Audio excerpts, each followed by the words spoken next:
হাসিনা লজ্জায় বাঁচি না, আমি স্লোগান দিছি। আপনারা দেখেছেন আমি বরিশাল বিশ্ববিদ্যালয়ের সামনে স্লোগান দিছি। তারাই তো বলছে 32 নম্বর যারা পুরাইছে তাদের ঘর বাড়ি পুরাই দেওয়া হবে, দিনের মতো পরিষ্কার তাই হয়েছে। 32 পুরানোর প্রথম তাদের পুরানো হয়েছে কাফির বাড়ি। এটা এই সরকারের ব্যর্থতা।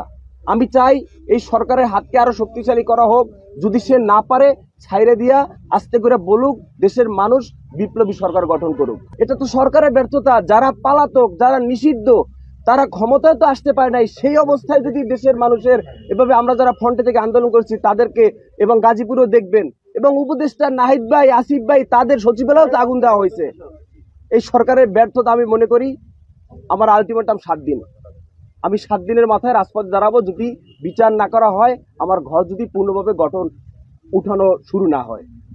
আপনি সরাসরি সন্দেহ করেন কিনা কাউকে? আমি ভাইয়া মিথ্যা কথা বলতে পারবো না। আমি কার নাম বলে কাকে বিপদে ফেলবো, আমি কাউকে নাম বলার কোনো আমার নাই।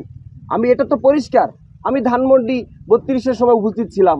আমি গিয়া জুলাই আগস্টে বরিশাল বিশ্ববিদ্যালয়ের সামনে ছিলাম। কারা আমার শত্রু এটা তো আপনারাও জানেন।